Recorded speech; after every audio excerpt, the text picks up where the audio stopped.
राष्ट्रीय बौद्ध महासभेने ठरवून तेच काम राष्ट्रीय बौद्ध महासभा या महाराष्ट्रातून इतरत्र राज्यामध्ये परदेशामध्ये दिलं. दोनात असे संघर्ष ज्या देशामध्ये ज्या भूमीमध्ये ते होते अपमानित हे संपूर्ण बहुजन समाजासाठी दिलं. त्यातल्या त्यात जे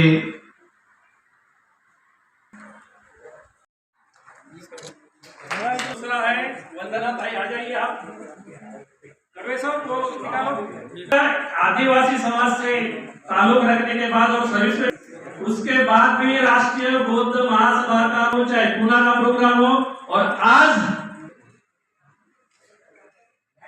मुझे वो बताना नहीं आएगा, इसलिए मैं साक्षी से निवेदन करता हूँ। मेरी क्लास टीचर में भी जिनका नाम मुझे देशमुख था, उन्होंने मुझसे कहा था बेटा कि फेल होना तो बहुत ईजी है, कुछ कभी फेल नहीं हो पाओगे। ये मुझे हमारे संस्थापक जी और राष्ट्रीय अध्यक्ष जी और राष्ट्रीय महासचिव हैं, इनसे तो सर अध्यापक साहब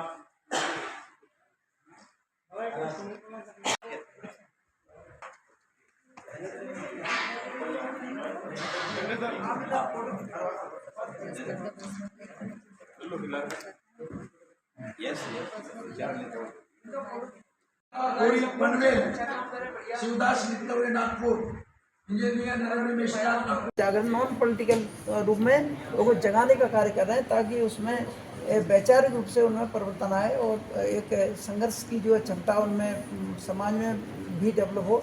का संगठन किसी राजनीतिक दल से संलग्न है या फिर आपका स्वतंत्र ऐसे करते हैं? जी, मैंने कहा कि नॉन पॉलिटिकल संगठन है, इसी प्रकार किसी राजनीति से कोई संबंध नहीं इसका।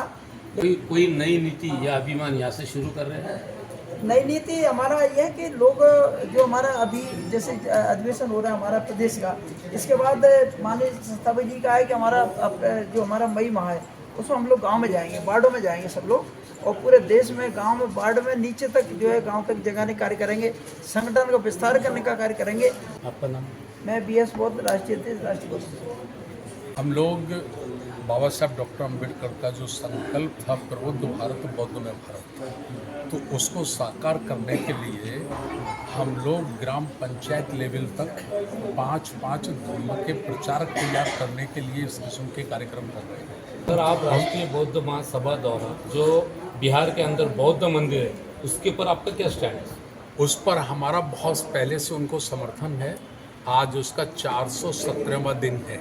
हम उसको समर्थन कर रहे हैं, आर्थिक समर्थन कर रहे हैं, लोग वहाँ भेज रहे हैं और हमारी पूरी ये तैयारी है कि जब तक महाबोधि बुद्ध विहार मुक्त नहीं होगा वो आंदोलन खत्म नहीं होगा। मैं आपके टीवी चैनल के माध्यम से कहना चाहता हूँ श्री नरेंद्र मोदी जी को और बिहार के मुख्यमंत्री या बिहार की सरकार को कि आप जब विदेशों में जाते हैं तो बड़े फक्र के साथ कहते हैं कि मैं उस धरती से आया हूँ जिस पर बुद्ध ने जन्म लिया। 1949 का वो एक्ट है, जबकि 26 जनवरी 1950 को जो संविधान लागू हुआ उसके आर्टिकल 13 में स्पष्ट लिखा है कि प्राचीन काल के जितने भी कानून नियम हैं वो सब शून्य घोषित किए जाते हैं। लेकिन ये मनुवादी व्यवस्था की सरकारें आज बौद्धों के साथ जस्टिस नहीं कर रही हैं, उनको उनका संविधान अधिकार नहीं दे रही है। हम इसका विरोध करते हैं और जब तक लड़ते रहेंगे तब तक महाबोधि बुद्ध विहार मुक्त नहीं हो जाता, उसका संपूर्ण प्रबंधन बौद्धों को नहीं मिल जाता। जितना जल्दी हो सके भारत से पाखंडवाद को खत्म करो, मनुवाद को खत्म करो और अशोक सम्राट के सपनों का अखंड भारत बनाओ। धर्म प्रकाश भारतीय बौद्ध, पूर्व विधायक उत्तर प्रदेश, संस्थापक राष्ट्रीय बौद्ध महासभा। महाराष्ट्र के अंदर अभी तक आपने कितने ओबीसी जोड़े? हमारे साथ प्रदेश की कमेटी में ओबीसी है जो कुंभी समाज से ताल्लुक़ रखते हैं, नंदाताई फुकट है। उसके बाद आदिवासी समाज से ये वंदनाताई शेडमा के है, विके सर है आदिवासी समाज से ताल्लुक़ महाराष्ट्र प्रदेश कमेटी पे। उसके पास कुंभी समाज से रखना विलास गोंदोड़े है। उसके बाद वामन राउत है कुंभी समाज से, ये प्रदेश कमेटी पे हमारे पदाधिकारी हैं। उसके बाद रमेश राठौर जी है बंजारे समाज से जो प्रदेश कमेटी पे उपाध्यक्ष पद पे है।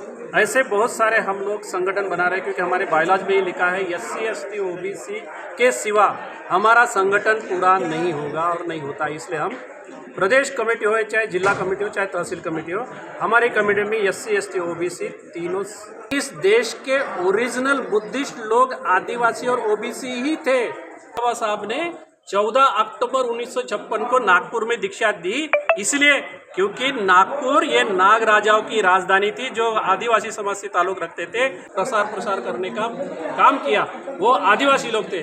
दूसरे सम्राट अशोक ने इस पूरे जम्बूद्वीप को बुद्धिस्ट बनाया था, वो भी आज की डेट में संविधान के हिसाब से वो OBC थे। आपका नाम सर? डॉक्टर चांगदेव शेंडे, मैं नागपुर से बिलोंग करता हूँ और राष्ट्रीय बौद्ध महासभा का प्रदेश अध्यक्ष हूँ।